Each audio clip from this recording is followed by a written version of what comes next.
계속해서 선교적 관점, 그 땅에 교회가 있는가. 7번째로 가짜 교회를 세웠더니 진짜 교인이 생겨나더라는 제목으로 말씀을 전하겠습니다. 어제 이단에 대해서 말씀을 드렸는데요. 분명한 선교 대상이면서 국가 자체가 이단 사이비 집단과 같은 나라가 북한입니다.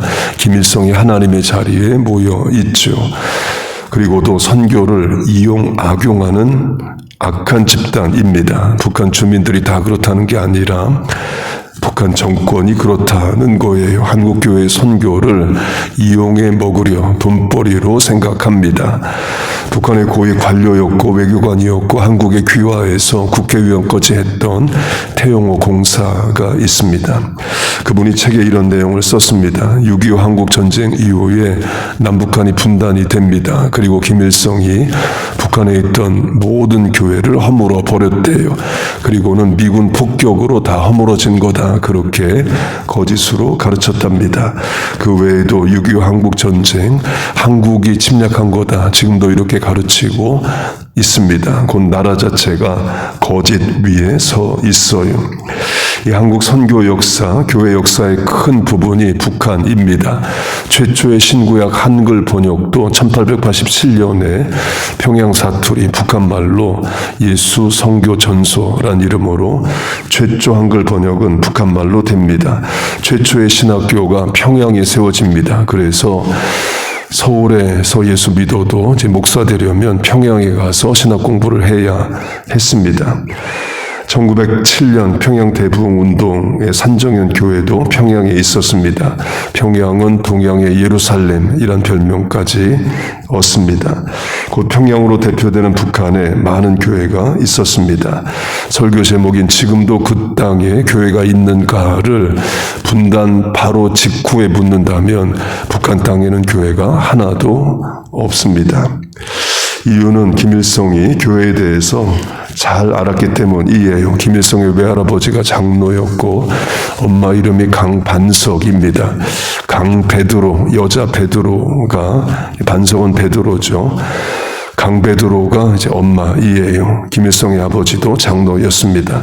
곧 김일성이 교회에 대해서 잘 알아요. 뭐에 대해서 잘 아느냐? 교회가 성경이 진리에 대해서 가르친다. 사람들이 성경을 배우면 교회 다니면 진실해진다. 주의 말씀은 진리니이다. 내가 곧 길이요 진리니로 성경은 기독교는 사람을 거짓을 버리고 진실하게 만듭니다.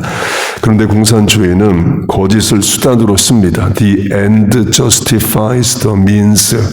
목적이 수단을 정당화하고 the deception tactics로 거짓을 기만전술을 사용해요. 전에 백인 여자 선교사로 미국에서 이제 수학 박사학위, 석사학위를 받고 선교사의 마음으로 북한에 가서 이 북한 청년들 수학 가르치고 돌아온 백인 여자 선교사의 간증 집회에 참석한 적이 있습니다. 선교사인데 선교사의 이름으로 못 들어가니까 수학교사의 이름으로 들어간 거예요. 그분이 경험한 것 중 하나가 이겁니다. 북한의 청년들에게 거짓말이 일상이 되어 있다는 거예요.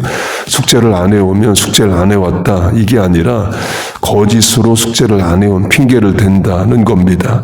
시험보다 치팅, 부정행위를 하게 돼서 발각이 되면 잘못을 인정하는 게 아니라 억울해한대요. 다 부정행위 하는데 왜 나만 가지고 그러느냐. 이런 식이랍니다. 제가 그 말을 들으면서 속으로 이런 생각했습니다. 그거 공산주의 때문에 그런 거다. 나라 자체가 거짓 위에 서 있기 때문에 삶의 수단도 거짓이 되어 있다. 그렇게 북한은 주민들을 거짓으로 가르치고 북한 주민들은 또 거짓을 수단으로 해서 살아갑니다. 그런데 북한 주민들이 교회 다니고 성경을 읽으면 사람들이 진실해진다를 북한 정권이 아는 겁니다. 그래서 북한이 가장 두려워하는 것은 외적으로는 미국의 폭격이지만 내적으로는 사람들이 진리를 추구하고 진실해지는 거예요. 거짓 위에 세워진 나라이기 때문에 가장 두려워하는 것은 뜻은 진실입니다. 진리가 추상명사지만 역사하게 되면 구체적으로 나라도 전복시킬 수 있어요. 거짓 위에 세워진 나라이기 때문에 가장 두려워하는 것이 진리입니다. 그런데 교회가 성경이 하나님의 말씀이 사람을 진실하게 만듭니다. 그래서 북한이 교회를 핍박하는 겁니다. 그렇게 분단 이후 북한에 교회가 하나도 없게 됩니다. 그러다 북한이 이걸 깨닫게 돼요. 북한에 가짜 교회를 세우면 돈벌이가 된다를 깨닫습니다. 한국의 교회들이 북한 선교란 이름으로 돈 갖다 주는 일 하고 싶어 하는데 그 길을 북한이 열어준 거예요. 한국 선교의 특징 중 하나는 개교의 중심이다입니다. 북한 선교든 남미 선교든 교단 차원에서 돈을 모아서 하는 게 아니라 각 개교회가 다 따로따로 하고 싶어 해요. 북한이 그걸 악용합니다. 북한이 교회 지어달라, 병원 지어달라, 국수공장 지어달라를 교단에도 이야기하지만 개교회 하나하나 접촉해서 이야기를 해서 2중, 3중으로 돈을 받아가요. 이건 북한 태영호 공사가 한 말입니다. 그렇게 북한이 한국교회로부터 돈을 받아낼 수 있다를 알고 북한 선교라는 명목으로 많은 돈을 받아갑니다. 그리고도 상징적으로 두세 개 교회를 세워 놓아요. 그리고 북한에 종교의 자유가 있다 이런 말을 또 합니다. 그렇게 한국교회로부터 북한 선교 명분으로 돈을 받아내다가 어느 순간부터는 북한이 더 이상 그 일을 잘 안 한답니다. 이유는 돈을 벌 생각으로 가짜 교회를 만들어 놓았더니 진짜 교인들이 생겨나더라는 거예요. 태영호 공사의 말입니다. 가짜 교회 세워놓고 골수 공산주의자만 예배당에 주일에 교회 가게 해놓았는데 정말 예수 믿는 사람들이 생겨나더라는 겁니다.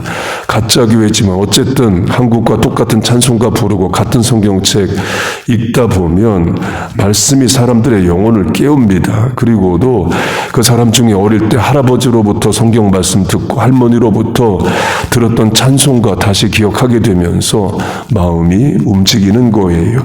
그리고도 어쨌든 찬송 부르고 성경 읽으면 찬송가 말씀 자체가 역사하는 능력이 있죠. 그래서 가짜 교회 세워놨더니 진짜 교인이 생기는 일이 일어나더라는 겁니다. 제가 그 말 듣고 역시 말씀 자체의 능력이 있구나. 골수공산주의자여도 성경을 읽게 되니까 복음이 들어가는구나를 깨달았습니다. 확대 적용하면 교회가 월화수목금 주 5일 6주 어린이 사역을 합니다. 주 단위로 등록을 받는데요. 지난주로 하면 10명의 학생이 교회를 다니지 않아요. 부모가 교회를 안 다닌다는 거죠. 평상시 전혀 교회 안 다니는 10명의 학생들이 매일 교회에 와서 6시간씩 있기만 해도 간접 전도가 되는 거죠. 또 어릴 때 내가 교회 다녀봤다 하는 추억이 있는 사람이 커서 종교를 정하게 될 때에 교회를 정하게 됩니다. 어릴 때 절에 다닌 사람이 교회 오기는 쉽지가 않아요. 어제 이단에 대해 말씀을 드렸는데요. 학생 중 2명은 제7 안식교 교인이랍니다. 부모가 안식교 교인이겠죠. 그런데 자녀가 우리 교회, 정상교회에 와서 월화수목금 또 말씀 배우고 그래요. 그 부모가 이단인 자녀도 정상교회에 와서 말씀을 잘 듣고 공산주의자도 교회에 와서 말씀을 듣고 성경 읽고 하다 보면 마음문 열리고 복음이 들어가게 되죠. 북한 선교에 대해서 말씀을 드렸는데요. 2가지만 강조하면 첫째, 북한 선교 한다고 돈만 보내면 공산당이 다 가져다 씁니다. 그 증거가 캐나다에서 이민 목회, 단임 목회 하셨고 북한에 가서 체포돼서 북한 감옥에 2년 7개월 있었던 이면수 목사님입니다. 전에 제가 하이티 가서 그 이면수 목사님을 만났습니다. 그러니까 저는 저대로 제가 아는 하이티 선교사님 만나러 갔고 그 이면수 목사님은 또 다른 선교사님 초청으로 와서 이제 같이 만나게 된 거예요. 1대1 대화는 아니고 1대 다수 대화로 이제 같이 있었습니다. 그 목사님이 이런 이야기를 했습니다. 자기가 100번도 넘게 북한에 갔었다. 있다는 거예요. 그런데 배신당해서 감옥에 2년 7개월 있었다입니다. 지금부터는 제 분석입니다. 그 목사님이 북한에 갈 때마다 빈손으로 갔겠습니까?